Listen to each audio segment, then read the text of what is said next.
So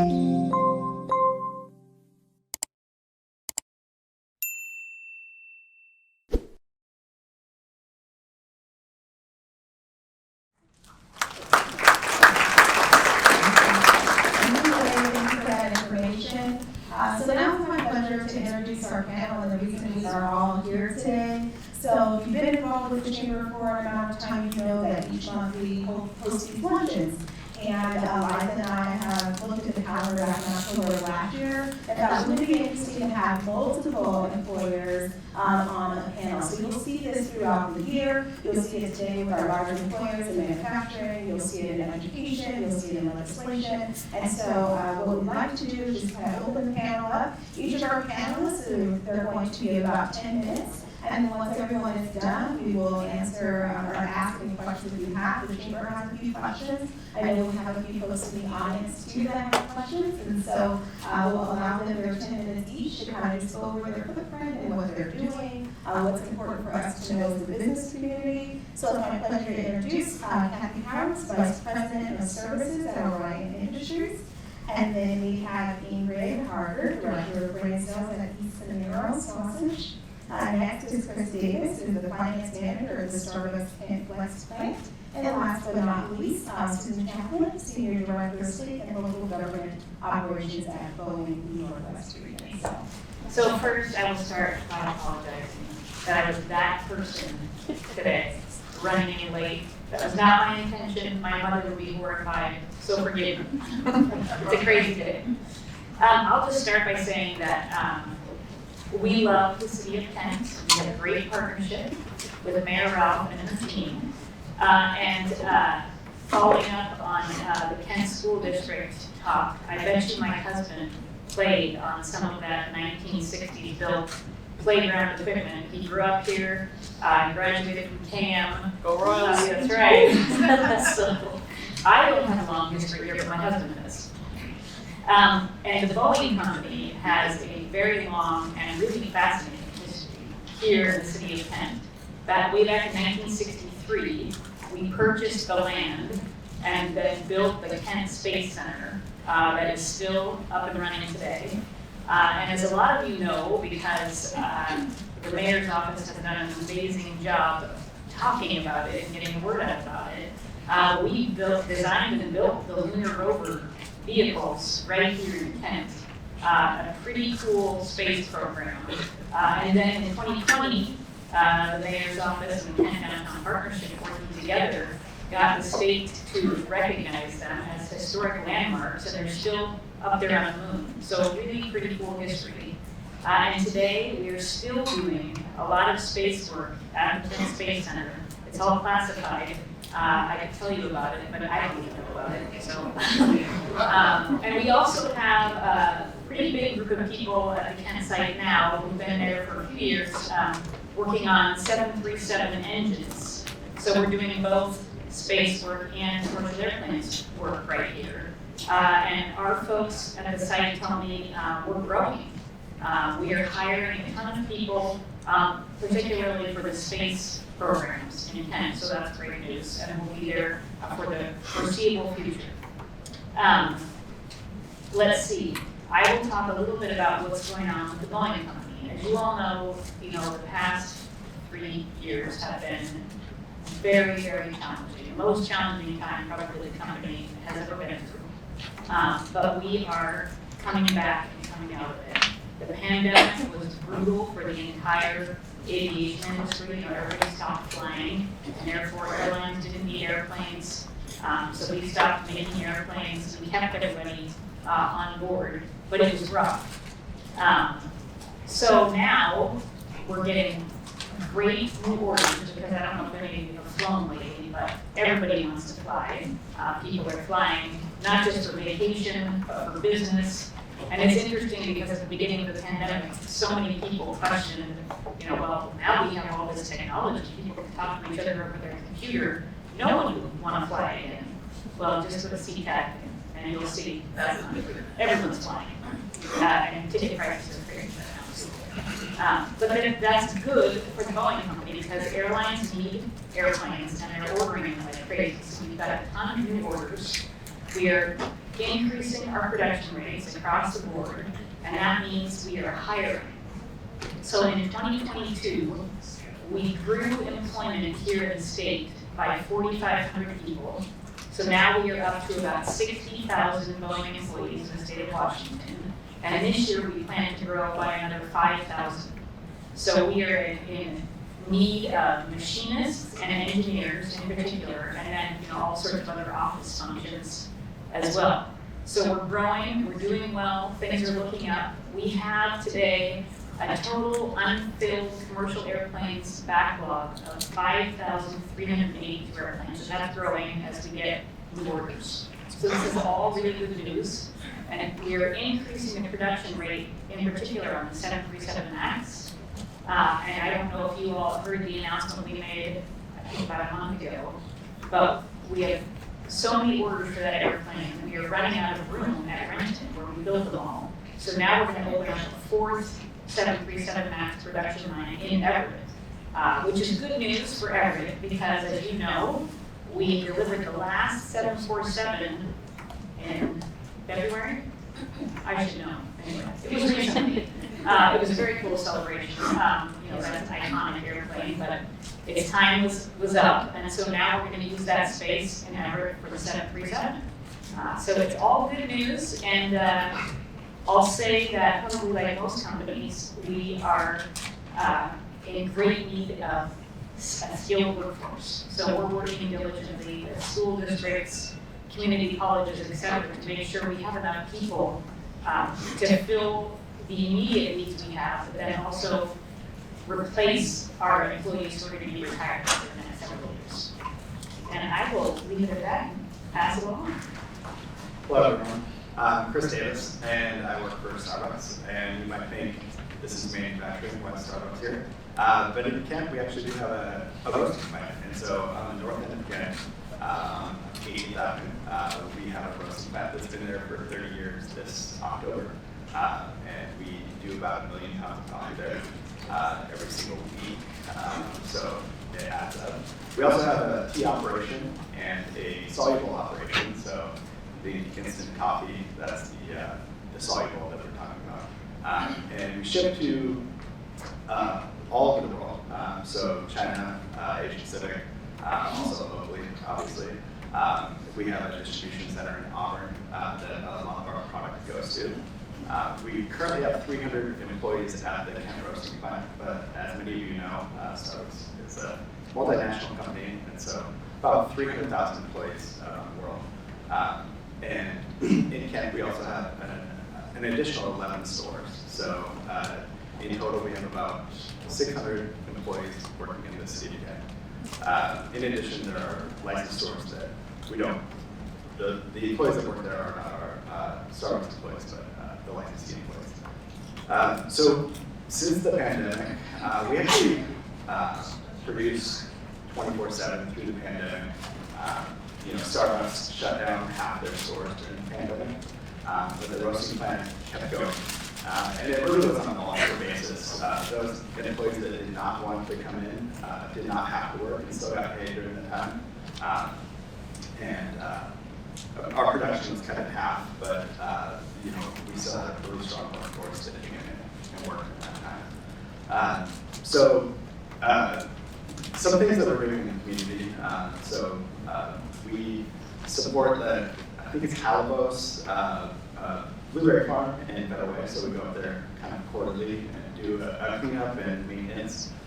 We actually just adopted the street in front of us, 80th Avenue, so we'll be out there later this month if anyone wants to join cleaning up. And then we have just multiple opportunities that we do. We just recently worked with Salvation Army to work on their Toy and Joy event, which is kind of part of their Toys for Tots event. So it's really a great place to work. We currently only have 9 positions open, and we've stayed fairly well employed during this time. So just a little bit about the plant. We do have 8 roasting plants, or 8 roasters in the plant. So we do, like I said, about 1 million pounds of coffee a week on those 8 roasting plants. And we package them in any size from half an ounce all the way up to 1,000 pounds. And so they're for different businesses. Some go on brewers specifically, and some are exported to a co-manufacturer to finish off for various things, so K-Cup or anything like that. Tea, we have about 35 different tea products that we blend in Kent. About half of the tea that we blend there is packaged on site and shipped to the stores around the country, and that's for the iced tea beverages that we do in store. And then about half is sent to co-manufacturers around the country. So if you think about like the chai concentrate that we make, we send that to a co-manufacturer to finish off, put it in a Tetra Pak and send it off to stores.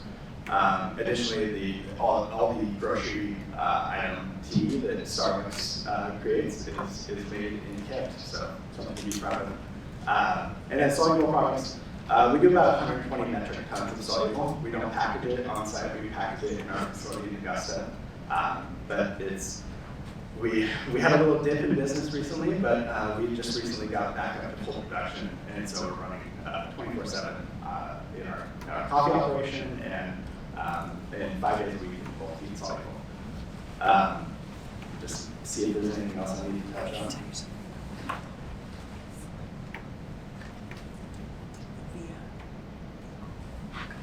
All right. So yeah. Anyway, Kent is one of 5 roasting plants around the country. In addition, we have one in Nevada, Pennsylvania, Augusta, Georgia, and San Diego, South Carolina.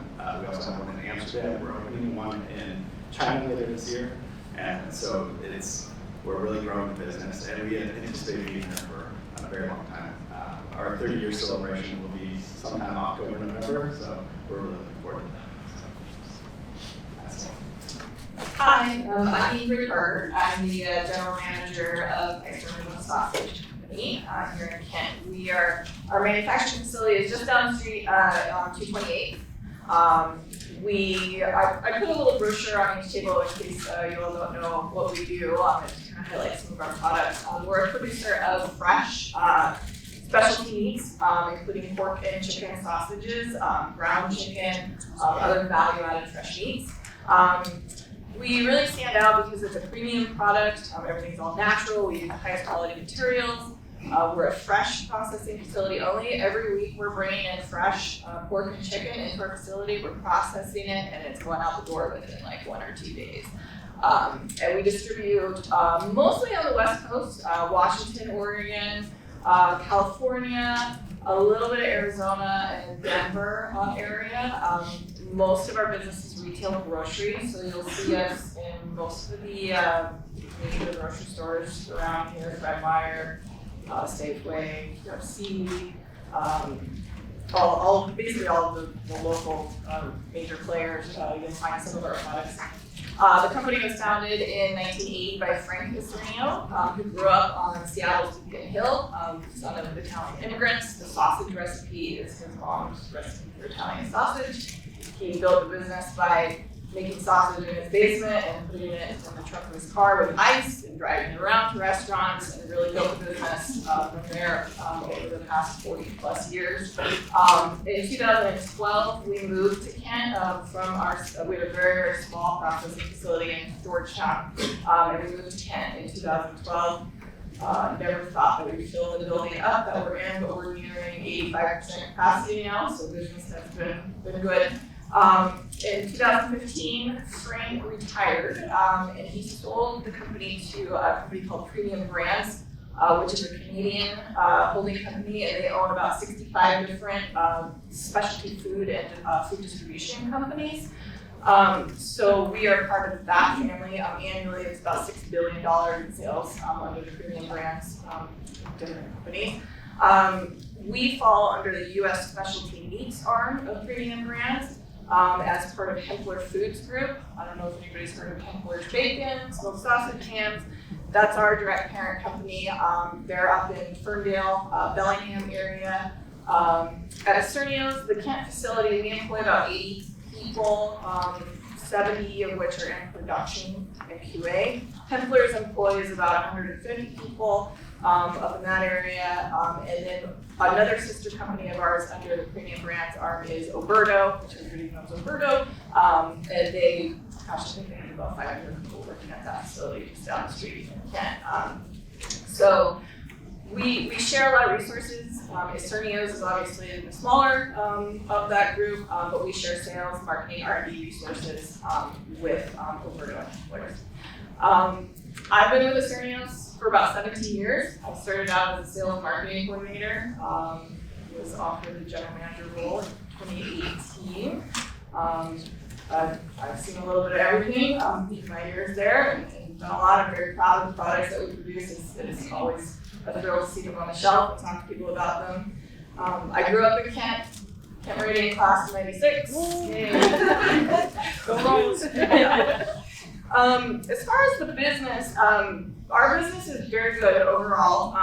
It's been a pretty volatile couple or few years now. When the pandemic hit, it was insane. I mean, everybody remembers the empty grocery store shelves, and we had to keep up with that insane demand, or we tried to keep up with that insane demand, and at the same time keep our people safe. Meat processing facilities were ordered by law to stay open, and so there was a lot of pressure, a lot of stress, a lot of conversation about keeping people safe, and what we could do through all of that while trying to keep up with the demand. In 2021, actually nationally, meat category sales hit their peak, just because everybody was staying at home cooking.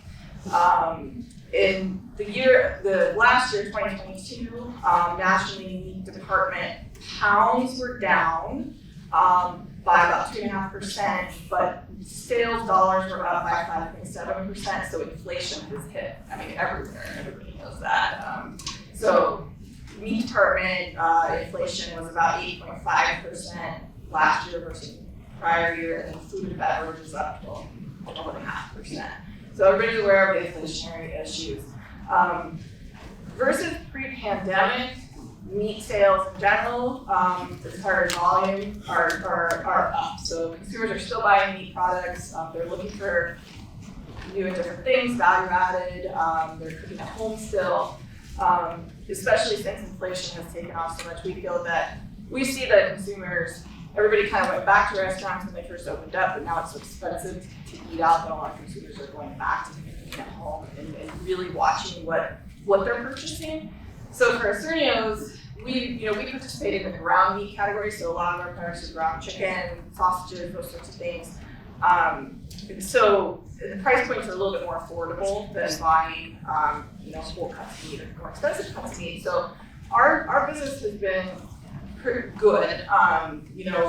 Last year our pounds were down a little bit, but our net sales were quite up just because we've seen so much inflation. This year we're projecting to be up about 10% versus last year as far as our shipments and pounds. It's really difficult to measure the business over the past 3 years, but if we look at versus 2019, we're up 5% in pounds and quite a bit more than that in net sales just because of the pricing aspect. So overall, business is good and we're continuing to grow. Our challenges, I think, are pretty similar to what everybody has expressed. Labor inflation, the cost of labor, and then skilled labor availability. Our entry-level wages now are $4 an hour more than what they were in 2020. Absolutely, well-deserved. Our people work very hard, but that's been a challenge as far as keeping up with those increased costs. I would say for us, labor availability is better now than it was a year ago. As far as, especially on the entry-level production side, we're able to get people, but again, it's the skilled labor that we have challenges with. It used to be that a career path in meat or manufacturing was something to aspire to, and it's not necessarily. It's more challenging now to find people who want to train in meat and work at that higher level of manufacturing. So one of the things that we're doing as a group through Premium Brands is trying to look at automation initiatives in facilities. Freight has been insane. We ship less than truckload pallets out of our facility every single day. Our costs last year went up 40% versus prior year. So that's something we've had to keep up with. Commodity prices, so we buy chicken and pork, fresh commodity. Last year, the chicken market doubled versus what it normally would be at, so we had to take pretty hefty price increases, and so our pricing on the shelf went up like $2 to $3 a pound, and everybody saw that everywhere, kind of at the grocery store. It's starting to normalize now, or it's gotten quite a bit better in the beginning of the year, so now we're able to promote more, where you'll see more tags on the shelf, more sales, that sort of thing. Supply chain issues, I would say, have gotten better for us. It seems to have calmed down. With the exception of a couple things, one of them being industrial gas. For some reason, we're having a lot of CO2 issues. Despite all that, some of the wins we've seen over the past few years is definitely expanding our product lines. We've launched a lot of new value-added things to meet consumer demand for cooking at home. We've added a lot of marinated meat type of items, meatballs, patties, just stuff that's like, it's kind of halfway done when you buy it at the grocery store, but then you take it home and you can cook it yourself, and the consumers are really gravitating towards those sort of things. Our geographic distribution has grown. We are the #1 producer of ground chicken in the western United States. So if you haven't tried our ground chicken, you can definitely grab it and give it a try.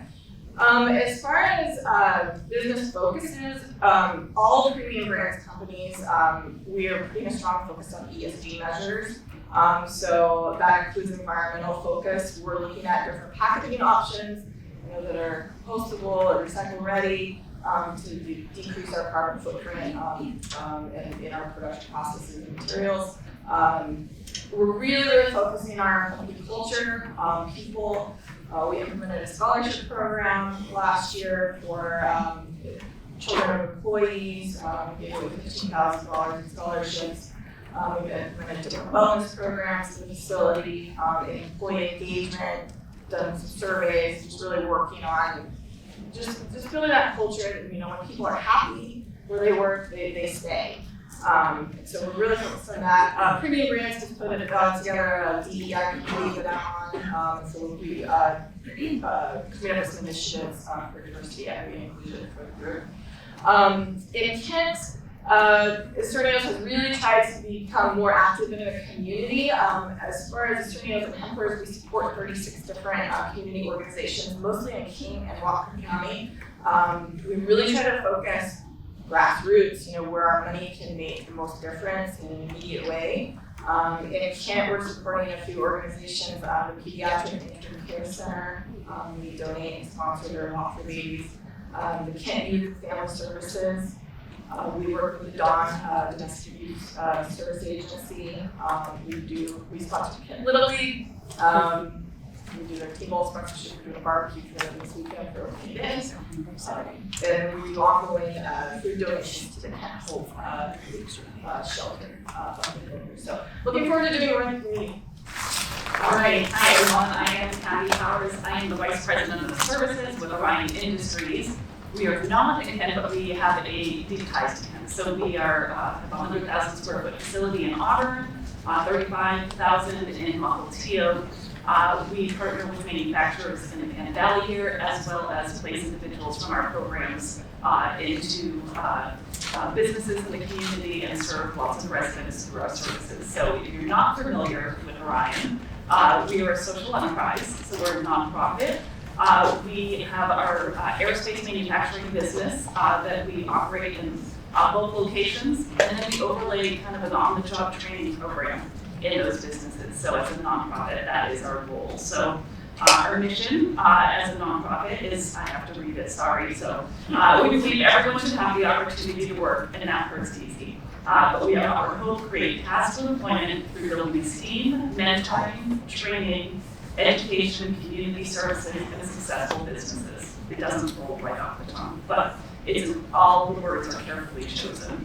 Our impact, we want to build stability for individuals that we support to be able to access and sustain employment.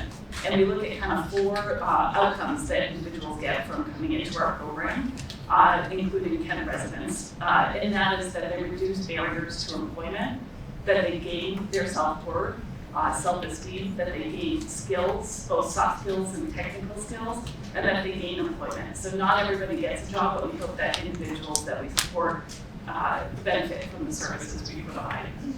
So we, who do we serve? We serve people who are really on the fringes of employment. So that's individuals who have disabilities, it's people who are homeless, it's individuals who have a criminal justice involvement, and it's individuals with behavioral health, mental health barriers, which is a disability that I'm calling out specifically because we're seeing a big rise in individual staff and participants in our programs that are struggling with barriers. We partner with employers, so we don't want to keep individuals in our program. Average time they come in, they're working with our skilled staff on the floor, as well as our counseling staff working on job vocational counseling. In terms of managing barriers and kind of working through what their obstacles to employment are, so kind of case management. And then they're working with a job developer, one's right here, and they, Lou and team, partner with 50 to 100 employers every year, and what we want to do is figure out who you are as an employer, and we know our people, so we want to make that great match. And so our retention rate was close to 90% last year for individuals we placed.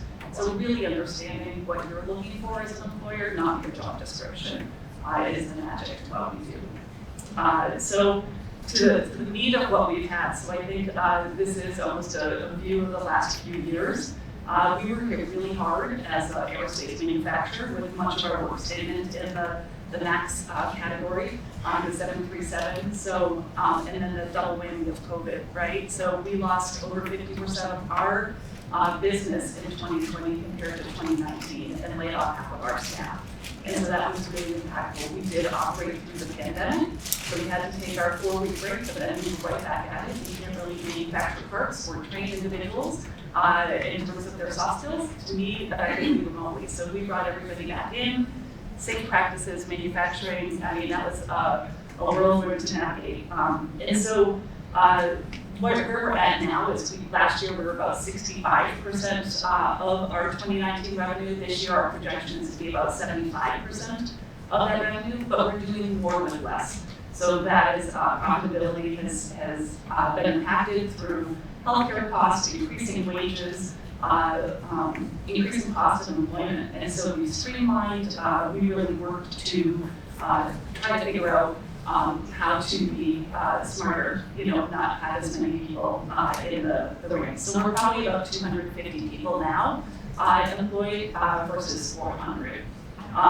Supply chain for us is still a barrier. We still have a work statement that we're not sending out. That affects our revenue and profitability due to delays in supply chain. So that's kind of the manufacturing side. For me, I'm the director of services, so I work closely with our leadership team on the organizational culture as well as who we're seeing come in the door from our participants. And we're seeing people come in with a lot more barriers than previously, and we're also working with staff who I think have a lot more challenges post-pandemic than pre-pandemic. So we're seeing a lot more people with behavioral health, mental health needs, and we're seeing a lot more people struggling with addiction. I mean, the jokes about everybody went home and drank wine during COVID. It's true, right? And more. So, and so the people who are really, the individuals we support, I think were the most impacted by the last few years, people who are low income, people of color, and people who I think are on the fringes. Those were the most vulnerable people over the last few years, and if you had a predisposition towards the mental health barrier, that is blowing up. So that's what we're seeing is some of those struggles. And then we do bring people in who are connected to our mission and people who've come through our training programs. And so it is part of our culture for those the barriers that we're seeing. In terms of hiring, as we ramp up, we're going to see as Boeing kind of moves up their production, we will be hiring. So we have all of these demands in terms of hiring our staff and increasing our mission footprint. And so we are looking at how do we engage and how do we hire the right people. When you do more hiring, you tend to, it's harder to keep true to who fits your culture. So those are some of the things that we want to focus on as we grow again. And then I think that what I see from placing people in the community, we place about 100 people a year into the community. And so we're seeing more volatility with the labor market. We had this frenzy last year, I think, of people hiring. Like you could have put like some breath on a mirror, and like you were like, come work for me, And people are being more discerning now. I think that's what we're seeing, but it's also supply chain impacts. We had somebody who went out and started a job, and then they didn't get the product that they needed, so got laid off instantly. So these are people who are, I think, more vulnerable. So we're seeing a little back and forth in the hiring and that. We also see people come in and they complete 2 days and they're like, yeah, not my cup of tea. And they're walking off or they're ghosting. And it's a really interesting new world, I think. And I was speculating with Diane, our director of development, sitting right here, and we were talking like, what is that about? And did we like rally around during COVID, and we all got through it together? And now like there's all of this, what do I want to do, and what fills my soul, and like I'm not going to do anything that doesn't. And I don't like going to work 5 days a week. I want to work remote, which you can't really build parts doing that. So maybe not the right job. So we're looking at our hiring process. Paired with that, we also know that inflation and kind of labor market stuff is really impactful. So we're looking at, we did 2 wage assessments in the past 2 years to adjust our wages to be competitive. We've looked at benefits, we've looked at all of our hiring incentive, bonuses, lots of different ways that we're engaging the community, our staff to meet their needs. And what we're seeing right now too is that mental health within our staff. We've had a couple of staff that really, I think, needed more support and aren't accessing it or don't have access or weren't identifying it. So some of those pieces are fragile for me right now with our staff. So we're looking at our grassroots committees and all of that, our wellness, like those all kind of gotten traction, staff connecting with each other. We have a running group and a hiking group and all these things that have kind of come post-COVID and regained some momentum. And so we're looking at a wellness room, and it doesn't have to be just for counseling, but you need 10 minutes to meditate, to kind of ground yourself. You have a doctor's appointment, a Zoom, because that is a great thing, like a telehealth appointment or a mental health counseling appointment. So we're creating a space where staff can really engage and get those services if they can find a counselor in that room while they're at work. And really looking at how do we access, trying to find resources. It's expensive to get counseling, and so how do we provide some support for people who are really in need of some extra support from a counseling perspective. So maybe looking at a grant that would provide some free counseling for staff or participants. Our HR director said last year PMML was a big piece of what we're seeing as an employer, that people who I think otherwise would have been out for like 2 weeks are taking their 12 weeks, so they get eligible, so that regardless of how we feel is a trend that is here. We had at one point last year 10% of our workforce out at one time on PMML. So really impactful in terms of how we produce and do what we do. Our engagement in the community, what I see is a huge uptick in community engagement. People really wanting to increase their impact on their community. We have businesses, we have a couple banks that we're working with that are doing some financial literacy classes. We have groceries that we have a pantry of food for anyone who needs food to be able to come in and leave what they don't want from their pantry or take what they need from our pantry. So they're donating food once a month or once a quarter for us to be able to stock that pantry. And then we also I talked about the wellness initiatives, and people really wanting that DEI, that what are we doing? I think our eyes have opened in the last 2 years around, we really have to have some actionable goals as an organization around diversity, equity, and inclusion. And so that is true internally, and it's also true when we're looking at partnering with community organizations. They want more information about what we're doing and how we're engaging our community, how we're representing the people that we support, from a lived experience, from a cultural standpoint.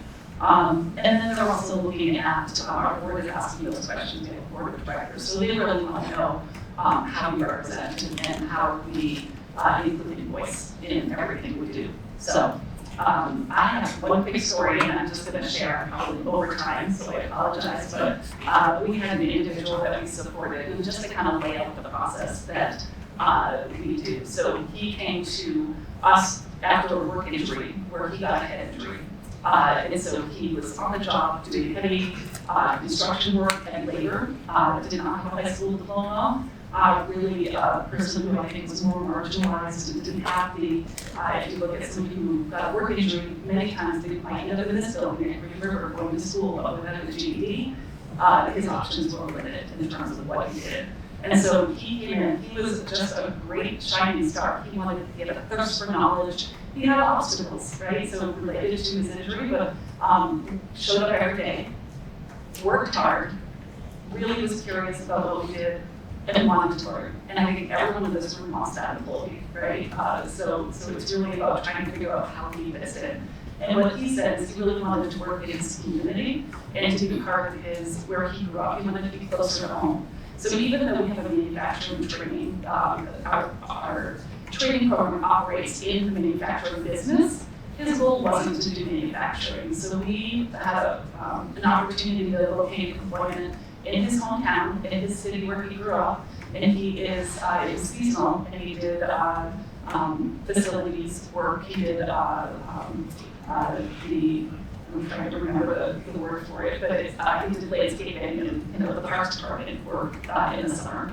And then he did such a great job because he showed up every day, he worked hard, and he had a great attitude. He got hired on full time. So he was our graduate of the year last year, 2021 he was. We all went down, we celebrated with him. It was clear how much esteem he had with his employer and his coworkers. We got to celebrate with him. He didn't know we were coming to surprise him.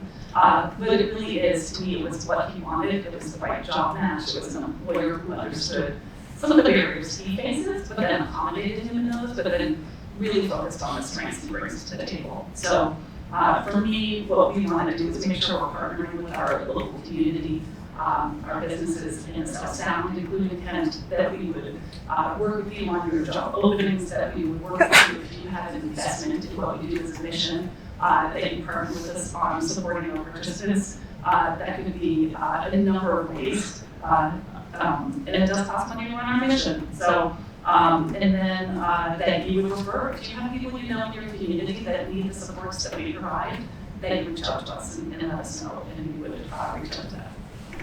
Can you tell us what, as 4 business leaders in our community, see coming at us? Is there going to be a recession in your eyes? And if so, or if not, what do you plan to do against that? And if not, then what do you plan to try and avoid? Yeah, so that's a great question, and probably over all markets, but I would say we're always ready for it.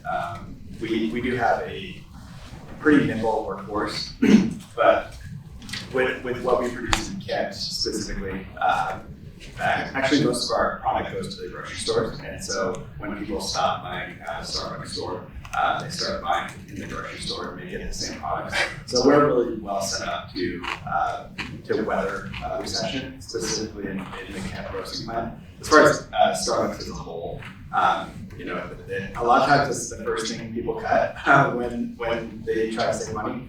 But we've weathered them before, and I think we can maintain that same level going forward. So there's nothing specific that I would say that we're doing. Obviously, a large corporation, we're always looking at costs to reduce, but I wouldn't say anything right now that we're preparing for going forward.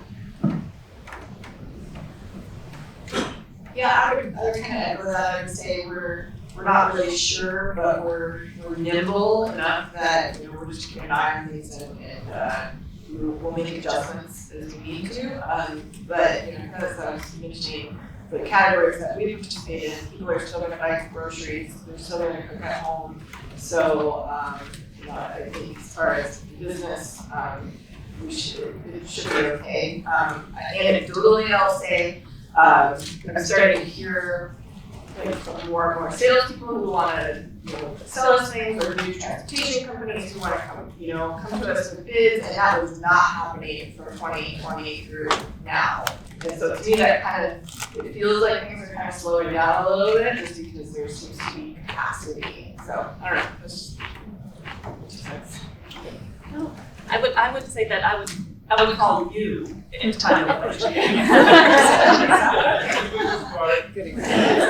Yeah, I don't have a ton to add. I think to me it's being careful about our hiring. We have a process to really manage costs, to make sure that we're growing purposefully and where we need to, really managing the business carefully to make sure that we keep our eye on our bottom line. And then from the services, it's an ebb and flow. I've been at Orion for 21 years in the position I have, and so we lived through 2018 and 19, so it really impacts to me the ebb and flow of how people hire, and people will go through more slowly in our program because the hiring will slow down, and it's making sure we staff appropriately and we support the right people the right way. Here we have a mic. So I represent a nonprofit that is growing and been available to the community, to the east side mainly for the last 35 years. We are growing our presence in the Champlain County with a physical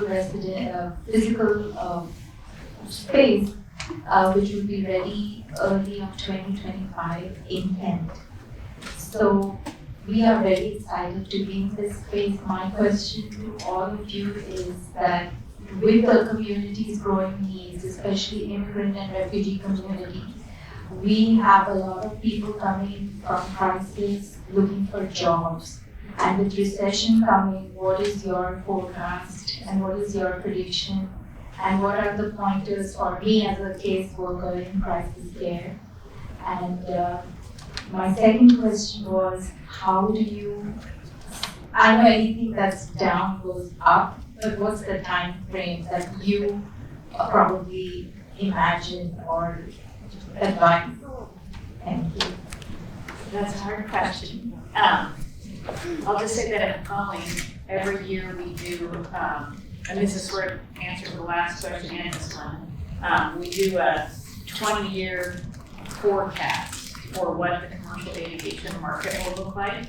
So it's a long look ahead, but our last one shows strong growth, and it's global, right? Not just in the United States. So we see strong growth, and then the orders we're receiving from airline customers, which have been very strong this year and at the end of last year, that shows that they also think they're going to continue to have customers who want to fly. So I'll say that's good. And as far as the hiring, we have a lot of programs we work with, and one in particular, it's called Core Plus Aerospace, and it's in high schools around the Puget Sound and around across the state, really. It's for juniors and seniors in high school. They earn their math, science, and even English credits in this program. It's hands-on manufacturing learning. And when they come out of high school, they are ready to go to work for a company like Boeing. And in the summer, at some point this summer, we will have hired our 1,000th graduate from Core Plus Aerospace straight out of high school. So if folks can get into programs like that, especially at the high school level that are free, we are more than willing to hire them as long as we need people to work for us.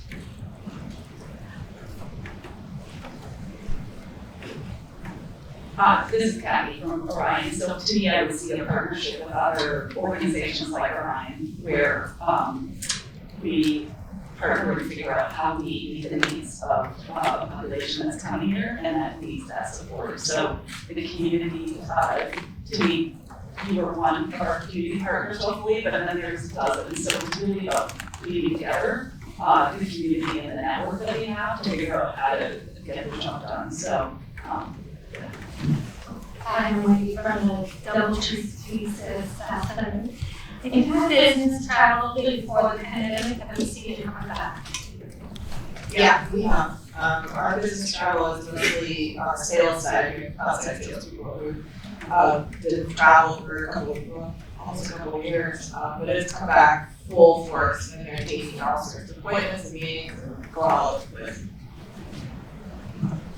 I'll agree. And actually, I think it's gone up because we have so many remote workers now. We bring them into the Seattle area at least once a quarter, and so we've seen an increase in business travel across the Starbucks organization.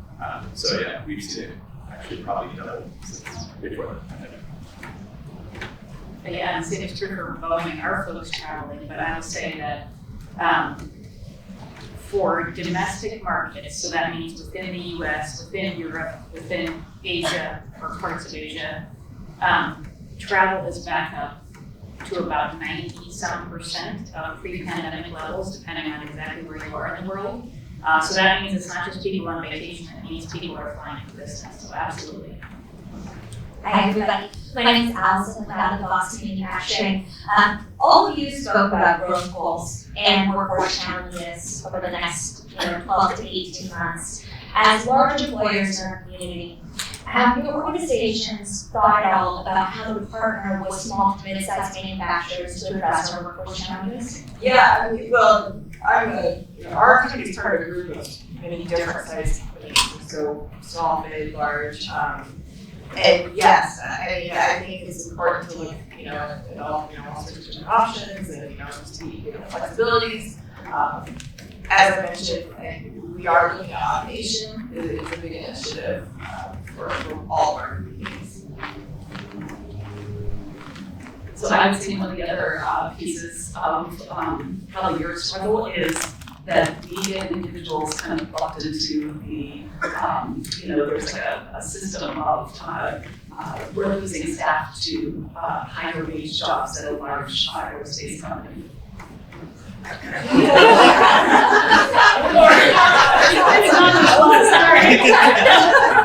Not just one. So there's lots of movement within the industry. So in the same thing, we're pulling employees from other businesses. So we actually just hired on and I'd love to collaborate with others on how do we do this, but how do we build our own talent in workforce? So I think we've got to a place where we lay off and now as we return, this is the staff side, how do we really build up and develop our staff internally so that we can fill those gaps? That's really a big push for us, and not just developing individuals we're serving, but our staff as well, so that we can fill that.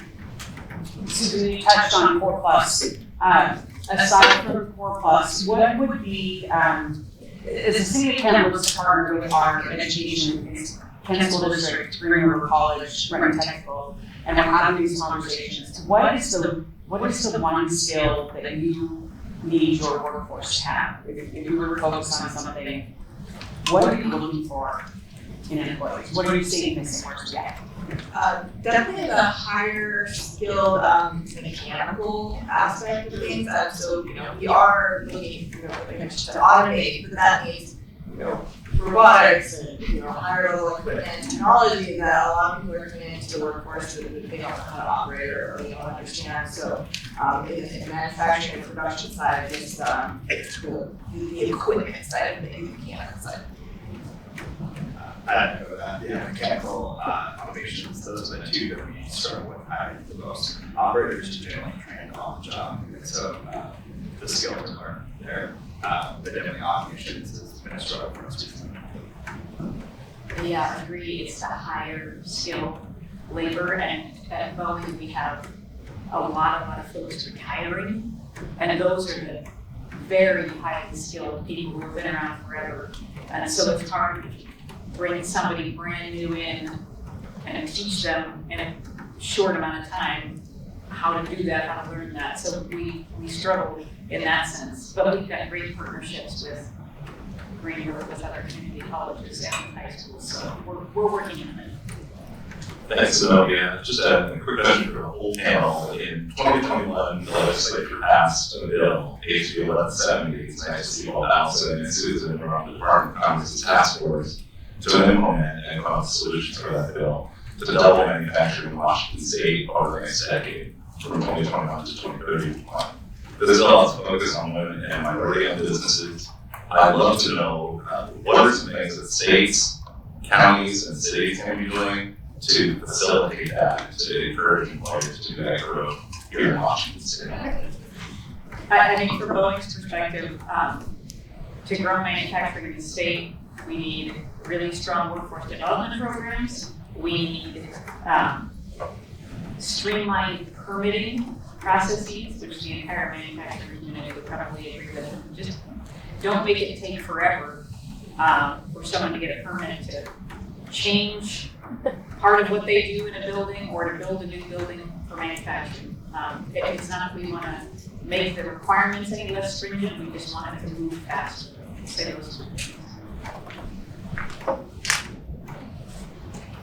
I totally agree. And I think, the focus on diversity and females in particular is important, and there should be incentives for companies, whatever that looks like, to grow within our a more diverse workforce. We chatted about this earlier. I think to me, it's really for us. It's really working with the training program. We are an employer of our staff, but then we also feed through kind of a workforce development program. So, in 2016, we merged with a company in Montreal and expanded our footprint there, and that would be our goal that we continue to do that. But we need to get back to that 2019 level and manage some costs before we get to build our footprint further and expand. So to me, it's really working with individuals who really been on the fringes and bringing them in and helping them. To me, we're missing a really high skilled labor, but also individuals coming in and being able to have those really traits, those soft skills, those life skills, show up every day, show up on time, teaching some of those things. So that to me is I think the people who are out there, it's really on building the talent and providing supports that they need. Thank you for that. And then Allison, since you called it out, I had the opportunity to sit on our task force and they asked this question for me. All of you, I'm sure, where this diversity, equity, and inclusion is important to me. And so I would just make the statement that we can be intentional about it, right? And so if the program does not exist, you have to actually build that program. You have to go to communities that necessarily don't understand what it means, like high-skilled labor, what does that really mean? They don't have access to that. And then manufacturing is just an old industry, right? And so a lot of people, we do a lot of succession planning for businesses, and my dad is retiring, I'm taking over. And so it's going to be hard for someone new, someone diverse, a woman, a person of color, English as a second language, limited resources for those people to tap in. So my stance on that is just, rallying with the community, working with one another, and actually being very intentional about removing barriers and making sure that you're pulling people in and giving them the resources that they need, so then you can call them skilled labor force and such. So thank you for that. Thank you so much to our panel. We definitely appreciate you today and giving us all that great information. We have some nonprofits here. We're running out of time. I can see why they're burning the side of my head with their eyes, so I have to be quiet soon so that they can go on and do what they need to do. There's nonprofits in the room, student businesses in the room. We have this room for a little bit, but we want to get you all on time. I don't want to talk today, but again, talk to our panelists. So thank you so much for being here. I'll see you all at the Economic Forecast Luncheon next month.